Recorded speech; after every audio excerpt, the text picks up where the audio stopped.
One of the things that you have been outspoken about is criminal justice reform as an issue. Before we get into anything about Republicans or Democrats, why has Koch Industries chosen that as an issue to really go out on? Well, we're very focused on trying to unite people, and we're also very focused on removing barriers to opportunity, particularly for the least advantaged. And our criminal justice system has been a huge barrier to opportunity for millions and millions of people for the last 30 or 40 years. So we see the criminal justice system as a way to increase liberty. We see it as a moral issue. We see it as a constitutional issue. And also, it's a fiscal issue, an economic issue. And as I like to say, the fiscal issue becomes a moral issue as well. Because if you're not spending so much money locking people up for long periods of time, you can safely reduce crime rates, safely reduce recidivism rates, as the states have shown, like Texas, and have opportunities for people who need opportunities coming out of prison. And I'm sure you're familiar with the situation in Texas. The past 10-plus years, they've enacted comprehensive criminal justice reform. And in Texas, they've closed 8 prisons. They've saved over $4 billion in taxpayer money. And they've also got a crime rate that we haven't seen since the mid-1960s. So what we see are a lot of opportunities when you have people coming out of prison in the past have not been able to get jobs. There are over 42,000 collateral consequences to a criminal conviction in this country that keep people from being able to get jobs, occupational licenses, education loans, housing, you name it. So that's why we're very excited to work with the Trump administration and with Democrats and Republicans in the House and the Senate on the First Step Act, which is, we think, going to be a game changer. It's going to be based on evidence-based and data-driven practices that we know keep communities safe and also provide people second chances who need it to have a productive life so they don't go back to prison and they don't hurt anybody. Right. So, Mark, there's been a fair amount said from both the left and the right, frankly, on this subject, because it clearly is a drag on our society, quite apart from the morality of the issue.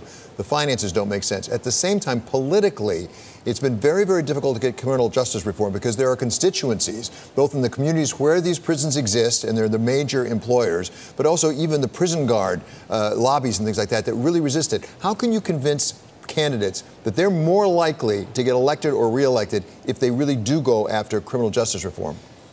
Because it's worked in 35 states. They've reduced their crime rates, reduced incarceration rates, saved money, and their communities are safer. And it keeps law enforcement safer as well.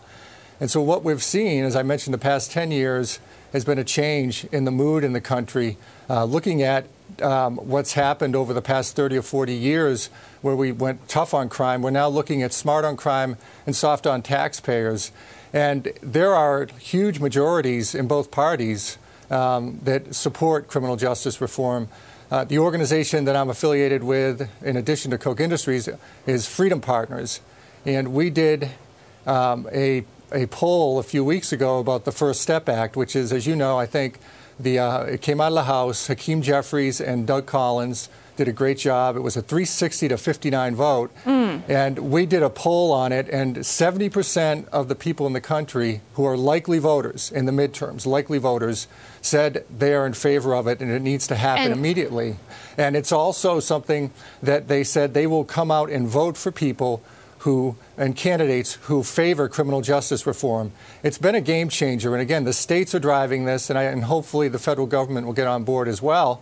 And I think we have a great chance with the rehabilitation programs in the First Step Act. And we've got, again, great support from President Trump. His son-in-law, Jared Kushner, his advisor, has done a great job on this. And we've got left and right working together. It's very exciting. You talk about Jared Kushner and the president. Does the spat right now between the Kochs and the president, as well as the RNC, put that into trouble? No, we're not spatting with anybody. Now, I've been with Koch going on 24 years, and we've disagreed with every president since I've been with the company. That during, from Clinton to George W. Bush to Obama to Trump, we disagree on some issues, we agree on others, and we go back to the Frederick Douglass quote, "Unite with anyone to do good and with no one to do harm." And there's a lot more we agree on, particularly with this administration, than we don't agree on, and we want to focus on that. And I think we've got a great opportunity, and this will be such a game changer for communities if we can get criminal justice reform passed. It's also going to really rev up the economy even more. There are 6 million jobs that go wanting every year for skilled laborers. And what we've seen in the states like Michigan, where they have a vocational village at Hanlon State Prison, people come out of prison trained to take on these jobs, and they don't go back to prison. So it's all about that. We want to see more jobs. We want to see more opportunity. We want to see more public safety, which is what will happen if we get this bill passed. And that's what we're really focused on and excited about. And yet we have seen the Republican National Committee ramp up its criticism of the Kochs. Take a look at what a GOP strategist, Rick Tyler, who worked in Ted Cruz's presidential campaign, said. The RNC distancing itself from the Kochs represents the Republican Party's repudiation of free market economics and its embrace of its newfounded identity as a political cult. This is not the first time that people talk about this cult of personality around the president. Is that what you're seeing too, and what are the implications of that?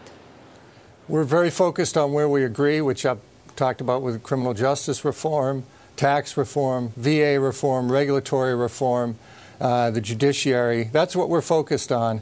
And we're very excited about the opportunity to get more done in criminal justice this year. It's something that needs to happen. 1 in 3 people in this country have a criminal record. That's as many people with a criminal record that have a college degree. And so we're really focused on trying to flip that script so people will be, when they come out of prison, more skilled, less troubled, less violent. And what we've learned is over the past 10 to 15 years, these tough on crime